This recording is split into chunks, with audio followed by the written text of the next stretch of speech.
Bismillahirrahmanirrahim. Assalamualaikum warahmatullahi taala wabarakatuh dan salam sejahtera. Terlebih dahulu saya merakamkan ucapan terima kasih kepada IPG Kampus Darul Aman kerana memberi ruang dan peluang untuk saya membentang dalam seminar peringkat kebangsaan secara online. Saya Dr. A. Rahman bin Harun dari Institut Pendidikan Guru Kampus Pendidikan Islam akan membentang kajian yang bertajuk Keberkesanan Kaedah Salak dalam membantu penyediaan dan penyampaian bahan tazkirah. Saya bersama-sama dengan rakan penyidik yang terdiri pada Dr. Nazaria binti Sani, Puan Siti Hajar binti Idrus, Puan Mahawa binti Pilus, Dr. Yusfarina binti Muhammad Yusof dan Dr. Fazila binti Mat Zain.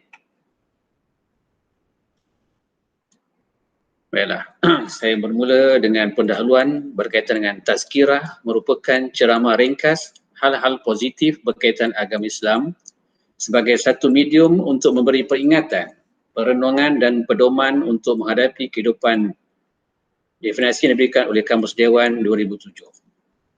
Seterusnya, penyampaian yang jelas, menarik dapat menimbulkan semangat para audiens untuk mendengar mesej yang disampaikan oleh pentazkirah. Oleh itu, penyediaan kerangka tazkirah dapat membantu pentazkirah untuk mengingat maklumat yang ingin disampaikan oleh mereka. Jadi setiap individu yang normal boleh berucap dengan berkesan sekiranya mereka diberi peluang untuk mengenali kemahiran tersebut secara sistematik dan terperinci. Jadi tazkirah merujuk kepada salah satu seni pengucapan awam dan terdapat 4 unsur utama dalam membina ucapan, iaitu pengucap, isi ucapan yang berkaitan dengan tajuk yang disampaikan, dan audiens yang mendengar tazkirah yang disampaikan dan juga merujuk kepada situasi. Baik.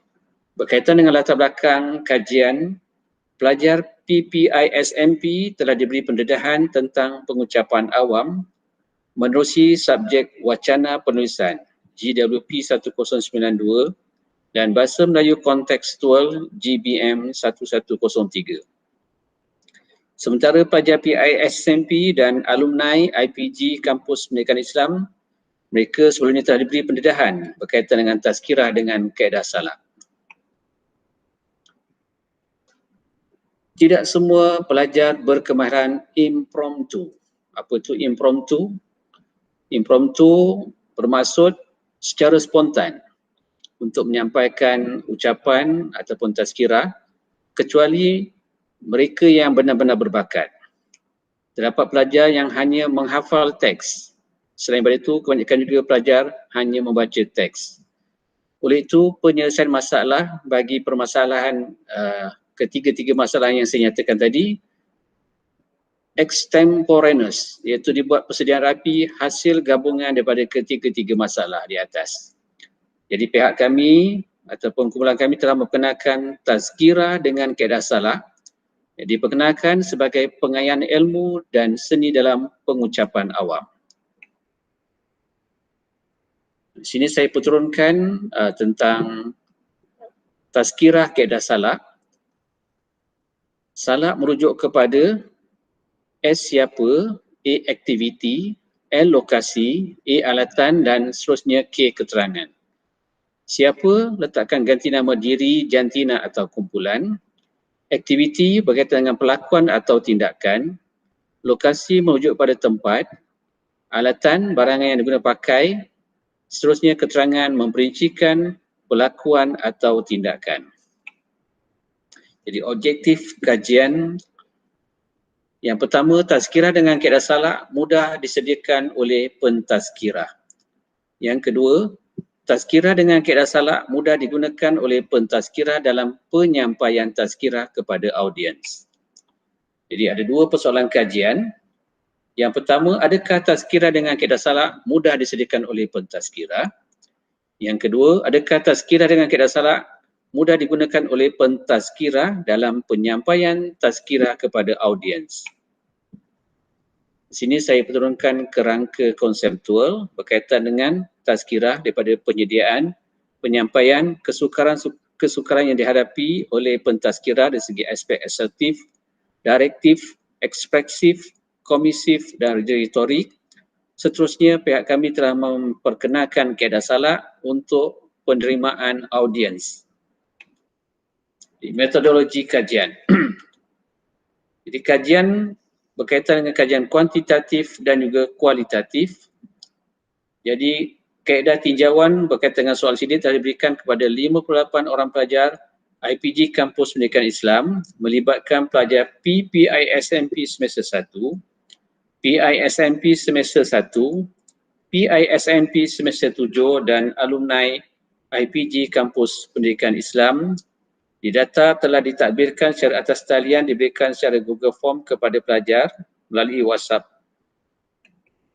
Di konstruk kajian, terdapat 4 konstruk kajian, iaitu kriteria pengembangan idea dalam kaedah salak sebanyak 7 item, organisasi idea 5 item, kriteria pengembangan idea dalam kaedah salak sebanyak 4 item dan penjimatan masa untuk penyediaan tazkirah 4 item. Jadi seterusnya daripada item tersebut diberikan tahap skor min. Menggunakan skala 4 skala Likert, itu amat tinggi, tinggi, sederhana dan rendah. Ini konstruk yang pertama tadi, pengembangan idea dengan kaedah salak. Jadi min keseluruhan 3.8. Dapatan kajian menunjukkan hanya satu item saja, minnya 3.7, iaitu melalui unsur-unsur utama yang dicadangkan dalam kaedah salak, pemikiran di luar kotak dapat dirangsang. Min keseluruhan yang diperoleh dibagi konstruk pengembangan idea dengan kaedah salak ialah min 3.8, iaitu pada tahap amat tinggi. Seterusnya, konstruk organisasi idea sebanyak 5 item. Jadi min keseluruhan bagi konstruk ini ialah 3.6.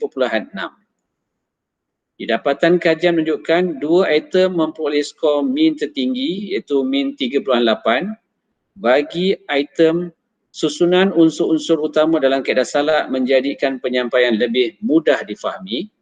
Dan yang kedua, penyampaian isi yang tersusun menerusi penggunaan kaedah salak dapat memudahkan pengingatan fakta dalam kalangan pendengar. Jadi min keseluruhan yang diperoleh bagi konstruk ini ialah 3.6, iaitu pada tahap tinggi. Seterusnya, konstruk kaedah salak membantu kejelasan idea. Terdapat 4 konstruk dan min keseluruhan ialah 3.5. Dapatan kajian menunjukkan skor min tertinggi, minnya 3.7 dengan item-item unsur-unsur utama dalam kaedah salak membolehkan isi ditulis secara lebih ringkas dan padat serta jelas. Yang kedua, melalui unsur-unsur utama dalam kaedah salak, isi dapat dituliskan dengan penerangan yang jelas. Dan yang ketiga, penulisan yang jelas melalui penggunaan kaedah salak dapat meningkatkan keyakinan diri dan motivasi semasa penyampaian tazkirah.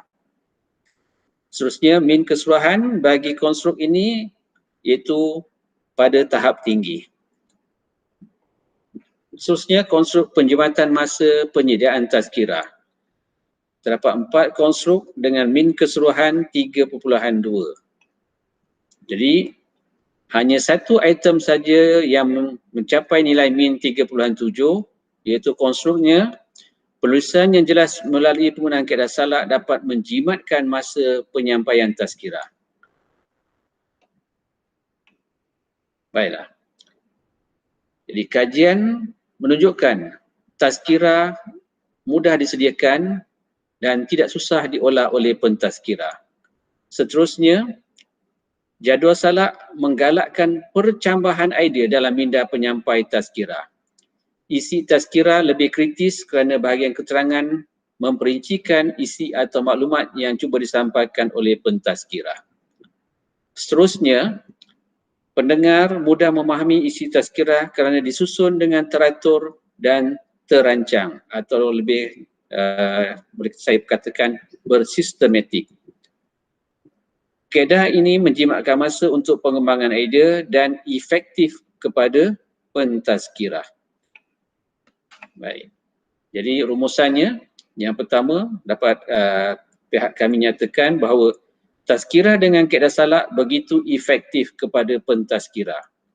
Ianya dapat membantu pengembangan idea, berstruktur dan bersistematik. Jadi kaedah ini telah menggantikan kaedah tradisional dalam pengembangan idea. Seterusnya, dengan kaedah ini dapat meningkatkan keyakinan pentazkirah dan memberi motivasi kepada pentazkirah untuk menghasilkan isi-isi penting dalam penyampaian tazkirah mereka. Dengan kaedah ini juga, pentazkirah dapat menjimatkan masa dalam penyampaian tazkirah kerana isi mereka telah tersusun dan terancang. Baiklah, itu sahaja yang dapat pihak kami berkongsi dapatan kajian, dan sekali lagi saya bagi pihak rakan-rakan merakamkan ucapan terima kasih pada IPG Kampus Pendidikan Islam yang telah memberi ruang dan peluang kepada kami untuk menyertai pembentangan seminar peringkat kebangsaan yang dipelopori oleh IPG Kampus Darul Aman. Sekian daripada pihak kami. Wabillahi taufiq wal hidayah. Wassalamualaikum warahmatullahi taala wabarakatuh.